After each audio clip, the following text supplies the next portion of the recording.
Jai Shri Ram, welcome all of you all for our weekly Wednesday Ramayana class.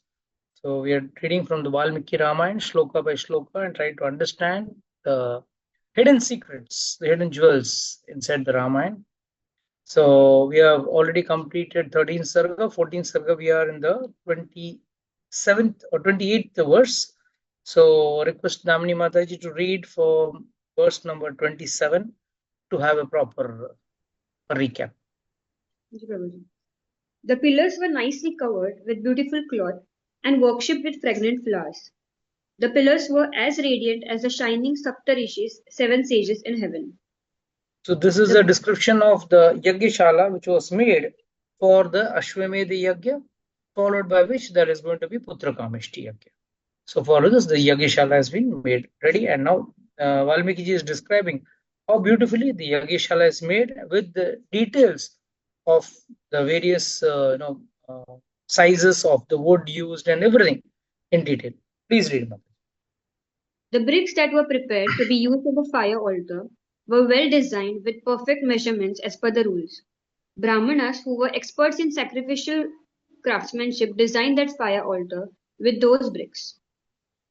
The expert Brahmanas thus arranged the sacrificial fire altar for King Dashratha, the lion among the kings. They arranged it in the shape of a golden winged eagle Garuda, 3 times the normal size. It consisted of 18 fireplaces. As the sacrificial this fireplace is basically not just one Yajna. Simultaneously, 18 yajnas will happen at one place. So it's a big arena which has been taken. It's shaped like an eagle, spread eagle. So that in total, 18 yajnasalas are made, and simultaneously so many mantras are chanted and so many yajnas are offered. Please continue. At the sacrificial altar, animals were ready to be offered to the respective devatas. As prescribed in the Shastras, venomous animals like snakes, scorpions, birds, and so on were arranged for the sacrifice. Sacrificial animals like horses and aquatic like fishes were also ready. The sages did all this as mentioned in the scriptures. Around 300 animals were tied to the sacrificial altar. Along with them, even the jewel, like sacrificial horse of King Dashratha, was tied. So one should understand that all these were kept ready to be offered in the sacrificial fire. And we are going to further understand if are they butchers, are they criminals, and एक ऐसा sacrifice where you are offering animals into the fire. So these are all as per the Shastra. Shastra gives a very important science. That is why in today's world, in today's Kali Yuga, these sacrifices are not authorized. These sacrifices were done with a different purpose, with a different understanding. The animals used in the sacrifice were actually, they were tested whether these animals are really, whether the sacrifice is really done properly. So if the animal was killed, immediately it would take a heavenly body and take and go up to the heaven.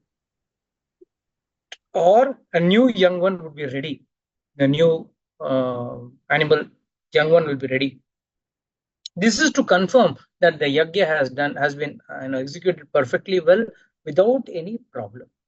So these are the way one has to understand why those animals were used for various sacrifices. Please continue. Sacrificial animals,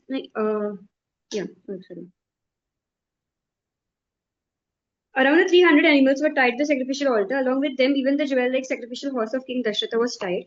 Then at the sacrificial altar, Queen Kaushalya, with great care and delight, did the circumambulation of the horse. With 3 knives, she symbolically killed the horse. Explanation. Yeah. Queen Kaushalya was not a butcher. It is hence said that she symbolically killed the horse. As per the scriptural injunction, she was supposed to perform this ritual of piercing the horse with 3 golden knives. In today's date, we do not have such qualified brahmanas, nor do we have the source of all the ingredients required for the sacrifice. Hence, it has already been mentioned in the scriptures that in Kali Yuga, no such sacrifices should be performed. So what do we understand from this? She was not a butcher. She's not sitting there to kill horses. It was symbolically she had pierced the knife. The horse was already killed. But symbolically, that with using the golden knife, she has done. Secondly, repeatedly, time and again, Shastra is saying, please don't think that these type of yajnas can ever be done in today's world in Kali Yuga. It's impossible. It will only lead to karmic reactions. It will only lead to bad karmic reactions. The reason is very clear. People in those days were much, much advanced as far as the scriptural knowledge as well as in the proficiency in the Vedas. They were very, very smart in Vedas. So then they used to do this Vedic chanting and all. They were perfect, and people were pure at heart. Mind you, the purest yuga is Sat Yuga. Then comes Treta Yuga, where contamination is there, but very less. Then when the contamination increases a little more, we come to Dwapar Yuga.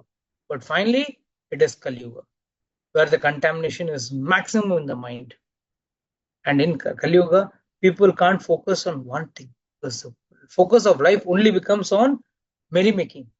There is no Satya, there is no Tyaga, there is no Saucha, no cleanliness, nothing is maintained. Now, people in certain places where the temperature is very cold, they don't take bath for months together or weeks together. This is very bad. Against the Shastric rules. Okay, the weather conditions are harsh, no doubt about it. But you see our Rishi Munis, they used to never even use hot water, they used to use cold water. So we have to understand that, yes, definitely, they were powerful means of doing this yajna, but not meant for today's date. Please read. Queen Kaushalya spent one night with a dead horse with a peaceful mind as she wanted to fulfill her desire of having a son through righteous means. The word Patatrina has many meanings. It also means bird or Garuda. So Acharyas interpreted it as the night flew away fast like a bird. It also means she spent the night with a dead horse as a vulture sits beside a dead body. So she was like a vulture. There are two ways of interpreting it. Some people say, no, like a bird, the night went off very fast. Second is, yes, like a vulture, she was sitting and protecting the dead horse. The priest Hota, Adhvari, and Udgata held the hands of Mahisya, Parivritya, and Vavata respectively. Explanation. Acharyas explain this verse in various ways. During the sacrifice, there is a ritual where the king does a ceremonial charity of his wives, namely Mahisya, Parivritya, and Vavata, to the three priests Hota, Adhvari, and Udgata. The Mahisya queen is the prime queen. The one who is neglected by the king is the Parivritya queen. The Vavata is the king's favorite queen. However, in the commentary of Sri Govindraj, the words Hastena Samayo Jayan means the priest holding hands of these wives was to bring them in contact with that dead horse. So just they were holding the hands, like many times, your hand shakes. Gone. Then someone else holds your hand and places it over there. Same way, these sages have done this ceremonial job. Please continue. Those priests who were wealthy in knowledge and had controlled senses took out the fat from that dead horse. They put it in the sacrificial fire to cook it as per the Shastra. Then King Dasharatha was asked to inhale the smell of the smoke of that cooked fat. It was done as per the time and the rules of the Shastras, by which he was thus cleansed of his sins. It is also mentioned in the Mahabharata that King Yudhishthira, along with his brothers, inhaled the smoke of the cooked horse fat when he performed the horse sacrifice. So this is a part of the ritual. The fat from the horse, from the killed horse, is removed, and that fat is put in the fire, and that smell has to be inhaled. It's a part of the ritual. So that was done as per the Shastra. Please continue.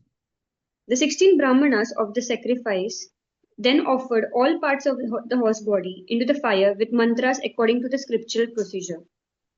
Generally, in other sacrifices, a branch of Plaksha tree is used, but in a horse sacrifice, Vaitasa plant is used.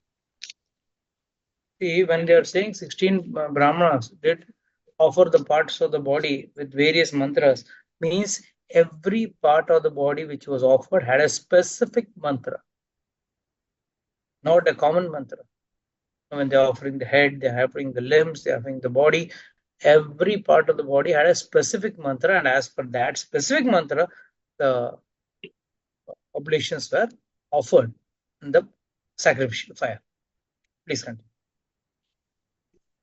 The horse sacrifice was conducted in 3 days as per Kalpa Sutra. On the first day, Chatustoma was performed. On the second day, Uktyam was conducted, and on the last day, Atiratram was conducted. Along with this, many other sacrifices were performed as mentioned in the Shastras. Then, Jyotistoma, Ayustoma, and Atiratrau sacrifices were performed. Along with that, the great sacrifice of Abhijit, Vishwajit, and Aptoyama were also performed. King Dashratha, the enhancer of his dynasty, gave the eastern side to the Hota priest. The Advaryu priest was given the western side, and the Brahma priest got the southern side. The Udgatre priest got the northern side. These were the charities prescribed in that great Ashwamedha sacrifice by Brahma from earlier times. So, this is a very funny ritual, or rather a very true ritual, which takes place during the Ashwamedha Yagya. In those days, someone does an Ashwamedha Yagya. The king who performs Ashwamedha Yagya is supposed to hand over the entire kingdom to the Brahmanas. So there are 4 categories, as mentioned in the sloka. There are 4 categories of Brahmanas, and for each category of the Brahmana, the direction of land. Someone was given the eastern side, western side, northern side, southern side. Each side was given to each and every Brahmana. And it's not a joke. It is said from ancient days, these Brahmanas were given. Similar yagya was done by Parshuram. He has also done a Parshuram. And he also had to give the land in offering. That is why he could not stay in this earth. Whenever he used to come during the daytime, but he cannot spend the night on the earth. So the point is, but these Brahmanas usually don't take this piece of land. They accept it as a token of respect and love, but they never take it. I will read that further, please. King Dashratha, the enhancer of the family, completed that sacrifice as per the scriptures. After completion, he gave away the entire earth in charity to the priests. The king born in the Ikshvaku dynasty was delighted after the sacrifice and charity. As the king was cleansed of his sins, all the priests then said to the king, those priests said, you alone deserve to rule the entire earth. This earth is of no use to us. We are not capable of maintaining this earth. They know, the Brahmanas knew, it is the job of a Kshatriya to maintain the land. It is not our job. We cannot protect the land, nor can we collect the revenue and all that. They were not crazy, greedy or crazy. They were happy because their job was to read the Shastra and read the Vedas and read it to others. That is why they clearly said, no, we do not need any of your land. Please continue. The priest continued, we were always absorbed in reading the scriptures. O maintainer of the earth, you give us something instead of the earth, which will be of some value to us. O best among men, these vast pieces of land are of no use to us. Give us precious gems and stones, gold or cow or anything else. Thus spoken by the Brahmanas who were well versed in the Vedas, the king gave them 10,000, that is 10 lakhs cows. The king also gave 100 crore gold coins and 4 times more silver. So what was the use of this? When they could have taken the land. They said, no, this land is of no use because land means you have to take care of it, you have to protect it. If you are busy doing this, when will they read the Shastra and when will they read the Vedas? That is why they have taken what is required to run their house. Mainly in those days, wealth as good as gold was cows. They all took cows. 10 lakh cows were given to them. Plus gold and silver was given. So that was a big remuneration for these sages. Because they were happy with this. They didn't want to become rulers of the land. Continue. All the priests collectively gave the wealth they received to sage Rishyasringa and the intelligent Vasishtha Muni. Then, as per the rules, the wealth was divided among those Brahmanas. The Brahmanas, with a happy mindset, we are very much delighted. Then to the other Brahmanas who had arrived there to see the sacrifice, King Dashratha with full faith gave 1 million gold coins. Every Brahmana was given donation over there. Not just the priest who took participation in the yajna. These priests were already given. But equally or more than that, who are given? Those who had even come to visit, those Brahmanas who had come to visit. So what do we learn from this? Brahmanas have to be given donations, or no, charity has to be done to Brahmanas at any cost. Even if they are not participated in any yajna, performing any yajna or any puja in your house, whenever you get chance, please give it to Brahmanas. Very important. Yes, continue. Dashratha, the descendant of Raghu, gave his excellent golden bracelet to a very poor Brahmana who was asking for the same. Now here there is a very beautiful shloka. There is a beautiful word which says, Yachanaya Dadau Raghav Nandana. Why is Dashratha referred to as Raghunandana, son of Raghu, descendant of Raghu? उसको पर एक पूरा एक बड़ा story है. Let's read that and understand it. When King Dashratha donated the bracelet that he was wearing, sage Valmiki addressed him as Raghavanandana, descendant of Raghu dynasty. It is said that it was to emphasize the glories of King Raghu, who was a great donor. It was in King Raghu's name that the entire dynasty was famous as Raghunandana. Saint Kalidas, in his poem Raghavamsham, gives a detailed description of King Raghu, who, on the instruction of his guru Vasishtha, performs the Vishwajit Yajna. While performing this sacrifice, he gave away all his wealth as dana, charity, without a second thought, so much so that he became financially broke. It is said that he even donated his palace and was living in a small hut with his family. It was a condition of that sacrifice to give anything that was demanded by the Brahmanas under any circumstance. At that time, sage Kautsa completed his Gurukul education under his spiritual teacher Guru, sage Vartantu. As Guru Dakshina, fees given to the Guru on completion of education, sage Varantu asked his disciple huge amount of 14 million gold coins. He sent his disciple sage Kautsa to King Raghu to ask for that amount as charity. Sage Kautsa asked King Raghu, who was now financially broken, for the youth charity. King Raghu gave his word of promise and asked him to come after 3 days. King Raghu asked for 14 million gold coins from Kubera, the treasurer of the Devatas. The king decided to wait for a day, and if his request was not fulfilled, then he would wage a war against Kubera. Knowing that King Raghu was asking for the wealth only for charity, Kubera willingly showered a rain of gold coins on his kingdom. King Raghu, keeping up his promise, gave in charity all the gold coins to sage Kautsa. King Raghu, though himself was in a pauper-like state, did not ask anything for himself from Kubera, but for the sake of fulfilling his promise of charity, he was ready to wage a war against him. Hence, the entire dynasty of King Raghu became famous with this saying, Raghukula Reet Sada Chali Aaye, Pran Jaye Par Vachana Na Jaye.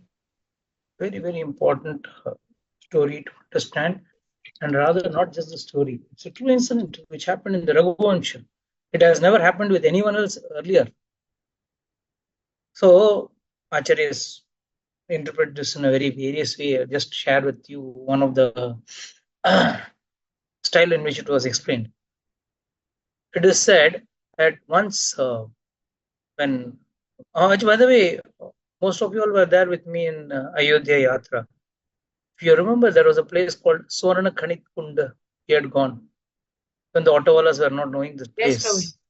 Yes, You Rohit. remember, it was a very, we had to do some research, R&D, and go to that place.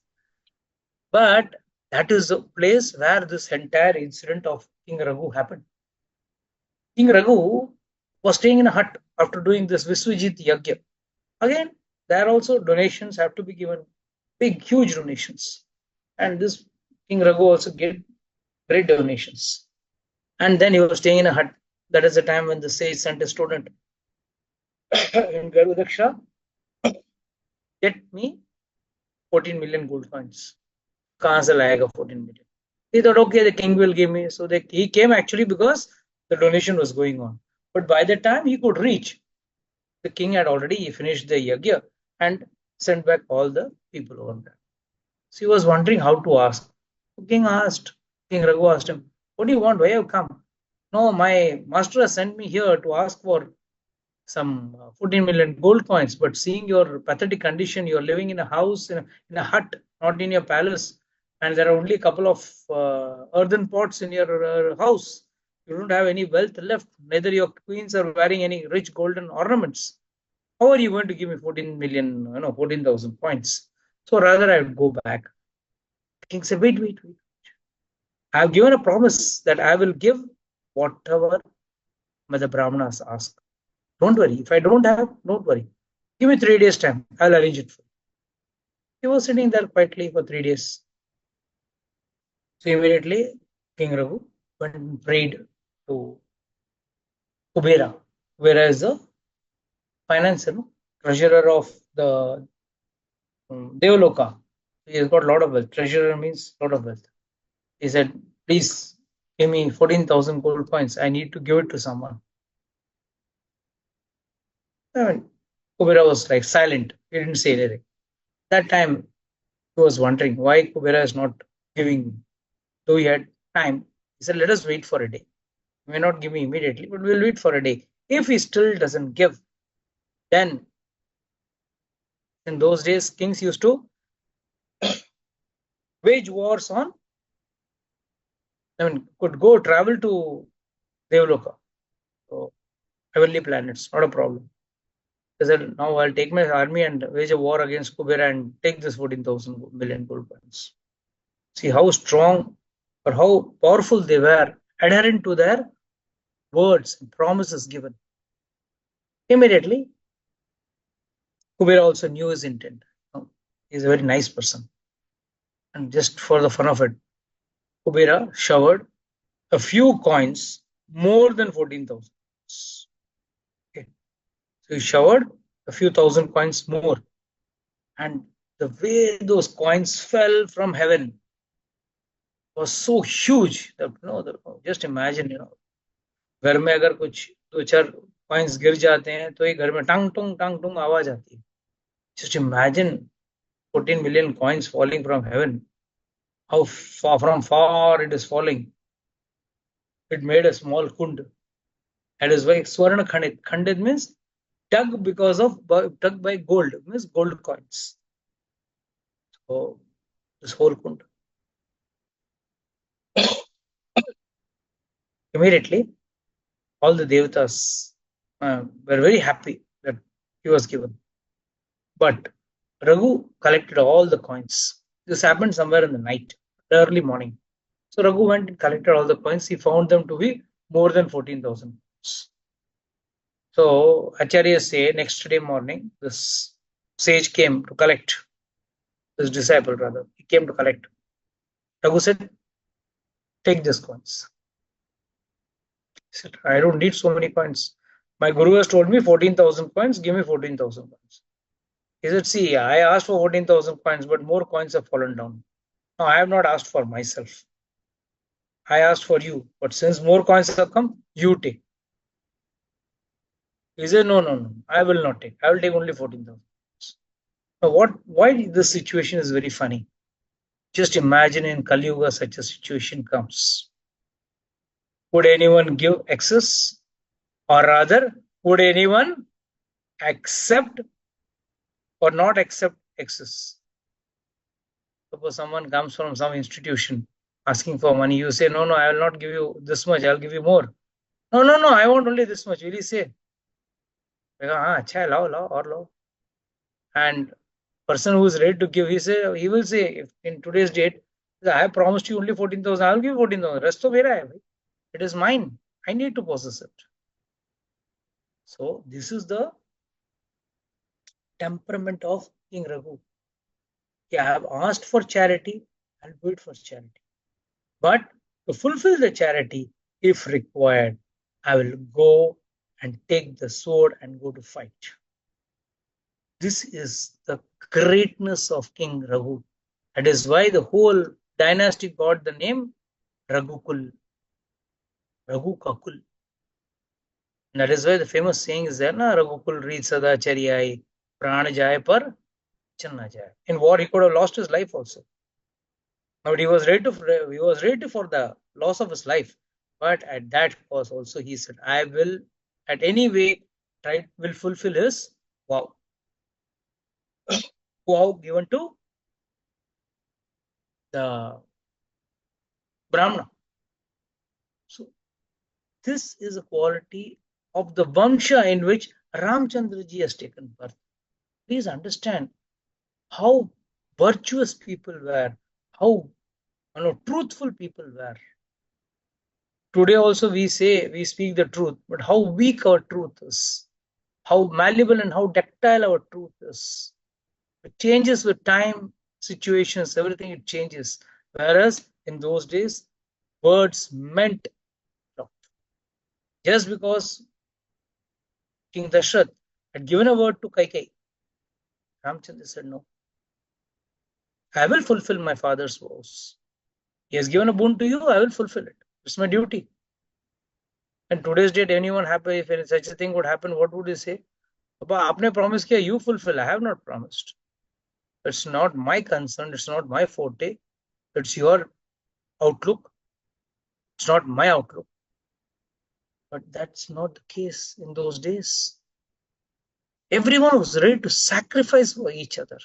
Today, everyone wants others to sacrifice for them. This is the difference in Kali Yuga and earlier Yugas.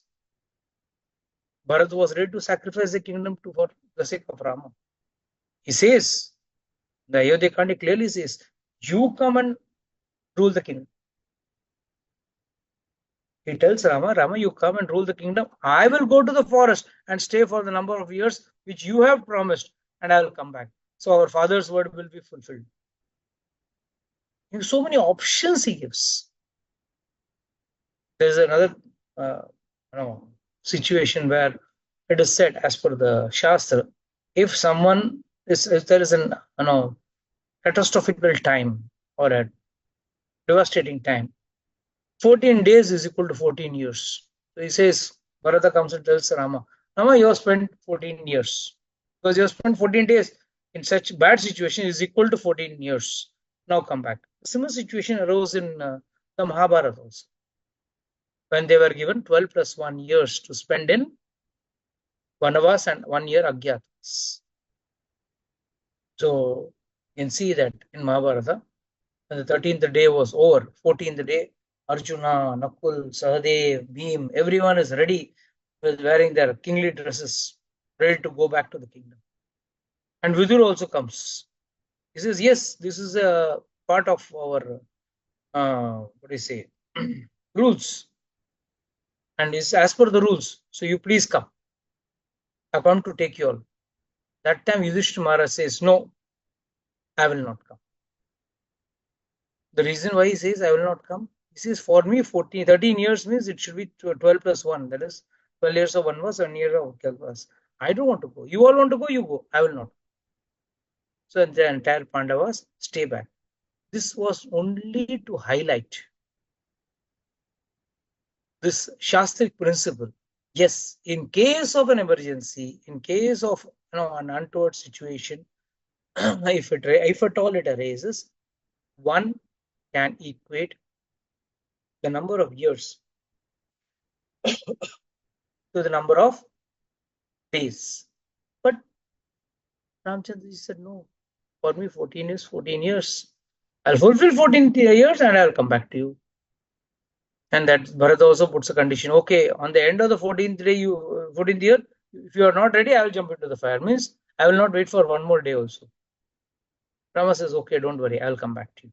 And that's why he takes the Pushpak Viman to come back after killing Ravana. Because he cannot walk down so fast. So he flies. So the bottom line of this entire story of King Raghu gives us one important understanding, that we have to be truthful to our words. And what does this word truthful means? Where does it actually where does this word fit? This word truthful, is it only for relations? It is only for certain people, or is it for everyone? This word truthful is very important to understand. Can anyone help me in elaborating it? If you can't, I will help you out. Come on, let me see. Yes, Puja Mataji, you have raised your hand, I think by mistake. It's okay. Tell me.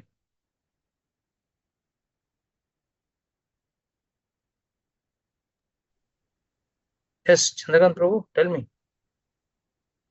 Praveen is ready with an answer. Come on, Praveen, tell me. नहीं प्रभु जी, it should be applied to everyone because Which should be applied to ideally, everyone. Okay?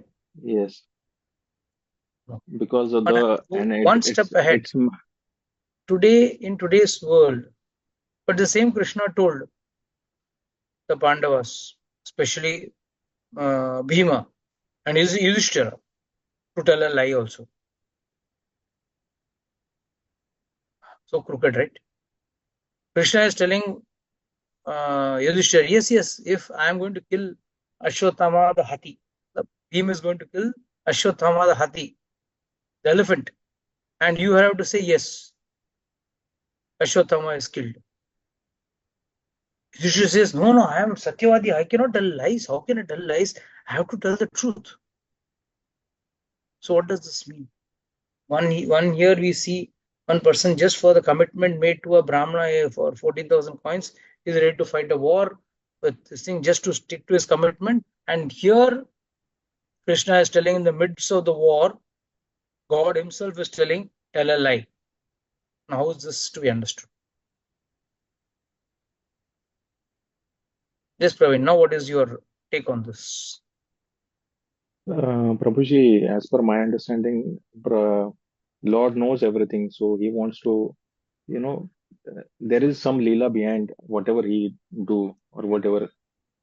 No, So, no. so there is a role of I karma as always well. give this example. Let's imagine the rule, let's say in sea link, the rule is one should not go more than 80 kilometers is the max link allowed, the sea link to go. Your highway may Pune Express highway, you cannot go more than 100. But suppose a thief or a murderer is trying to escape the Pune Express highway at a speed of 110 or 120 kilometers per hour. They're thieves, okay, burglars, robbers, murderers, whatever you call them. Now the police says, no, we have to stick to the rule. The rule is 100 kilometers. The thief are going at a speed of 120, 130 kilometers. Can they ever catch the thief? So what they have to do? They will have to go at that speed of 150 kilometers, or at least 130, 140 kilometers to catch up, to cope up with them or to catch them. Sometimes it so happens, the whole one side of the road is totally blocked. And suddenly we see the police van going from the opposite side, the opposite direction. Can you say, hey, cheating, हम लोग यहाँ बैठा है और तुम वहां जा रहे हैं? अरे, what is the purpose of his going over there? To ease out the traffic congestion and so that the traffic can move faster. So there are two cases wherein we see the government authorities breaking the rule made by them, but that breaking of the rule has got a higher purpose, has got a higher understanding. They are doing it for the well-being of the people. Similarly, when Krishna is seeing, yes, what is this entire Mahabharata war for? Dharma sanstapana, to establish dharma. Dharma means what is right and what is wrong. At times, you may have to take the help of untruthfulness, lies. The entire Mahabharata Yuddha, 3 main episodes. I mean, there are so many. 3 controversial episodes or incidents are there. Number 1, Krishna telling Arjuna to kill Karna when he is without a weapon, which is against the rules and regulations of Kshatriya Dharma. People come out, hoo-ha, they shout. Hey, you have to understand, Supreme Dharma is Arjuna, or God, Krishna telling Arjuna, fire. Arjuna says, how can I fire? He is without a chariot, he is without an arms, how can I fire? He says, don't worry, you shoot. Because yesterday, he did not follow Dharma. When Abhimanyu was alone fighting, how many Atirathas fought with him? Duryodhan, Karna, then 8 big warriors, giant warriors, Atirathas from the Kaurava army fought with one young lad, Abhimanyu. So Krishna is teaching, when he was fighting helplessly, and these people, that time, where did they follow the rule? So for those people who do not follow the rule, for them you don't have to follow. Same applied in case of Duryodhana. Duryodhana, last day of the war, he went and hid himself inside the pond. So Krishna called him. Krishna said, whom do you want to fight? He says, Pandavas ke saath 1-to-1 war. Army to khatam ho gaya. All my brothers are dead. Okay. All Bhishma Pitama, everyone is Dronacharya, everyone is dead. Now what do I do? Okay, 1-to-1 fight. He says, okay, I'll fight with Bhima. Bhima is equal to me. Krishna said, okay, fine. Krishna wanted Bhima to fight. That time, Krishna is telling Bhima to hit him below the thigh, which is technically wrong. The groin area to hit, as per the rules of the mace war, you are not supposed to hit. But he hits. Why? On what basis is it justified? Balram comes to fight. Balram comes to fight. When Balram comes to know that Duryodhana has been killed by cheating, by hitting him in the wrong place, which is not as per the rule, immediately he comes. That time Krishna says, one minute, Bhaiya, what you're saying is right. What Bhima has done is wrong. But tell me, when Duryodhan can fight the entire war, the Malla Yuddha, by wearing an extra kavach given by his blind mother, he had made him whole body as vajra, like iron. That's why Krishna cleverly went that time to tell him, please wear some kopin, some garment, lower garment, so that at least, you are now not a small child, you're a big man, so you cannot go fully naked in front of your mother. Mother tells him, you go take your bath and come in front of me naked. I'll make your whole body as vajra because of her power of austerity. So, Duryodhana also says, yes, how can I go before my mother fully naked? So he covers his groin area with a leaf and goes. And when the mother opens her tied out eyes, she sees, oh, the whole body is because the ray is emanated from her eyes, his whole body becomes like iron. Nothing is going to work negative for him. But since he had covered his groin area, that remained weak, vulnerable, like any other common man. So this was a part of Lord's Leela. But why did Lord do that? You can do this cheating, but if we do, it is cheating. When you do, it's not cheating. With cheats, you got to cheat.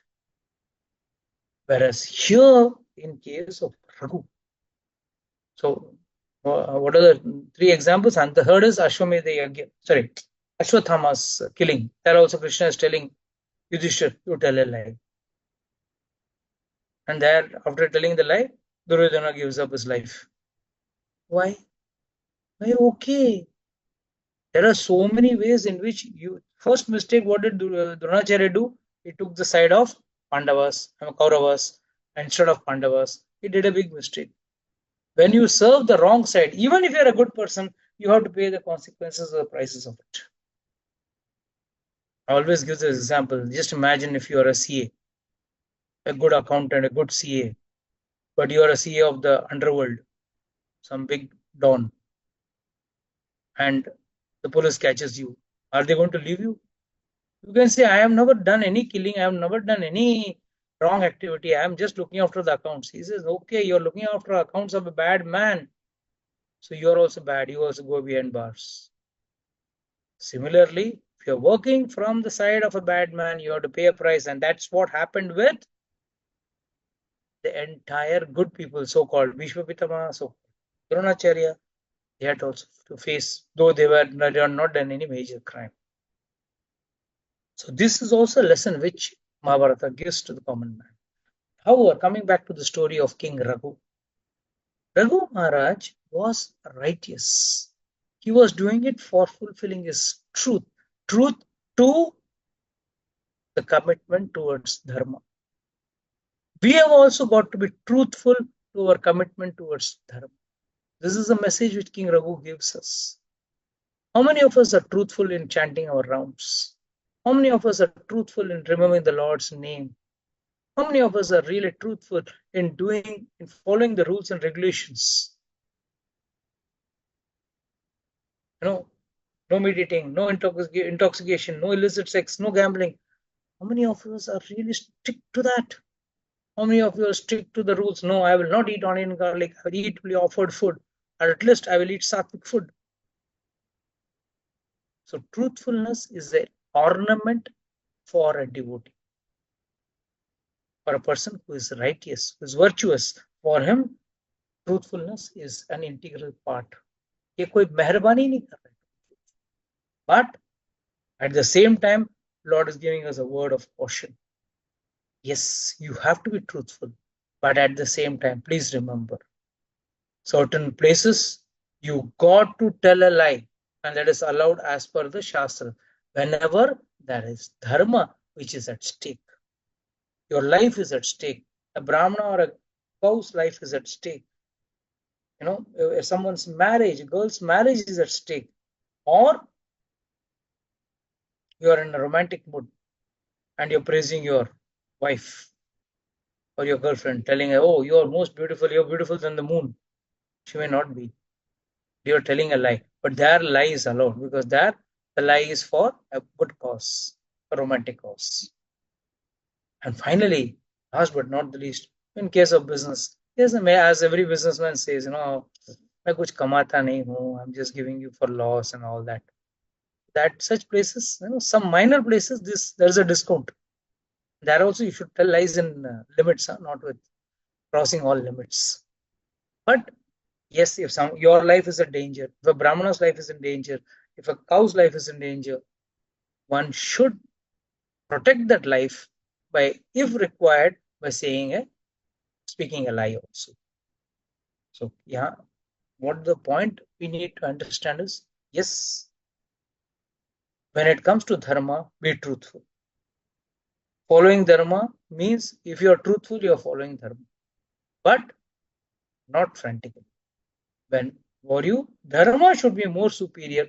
When dharma is in the focus, truth, you yourself understand which is the truth you got to follow and which is the truth you can give up also at times, as shown by Krishna at the Mahabharata. Okay,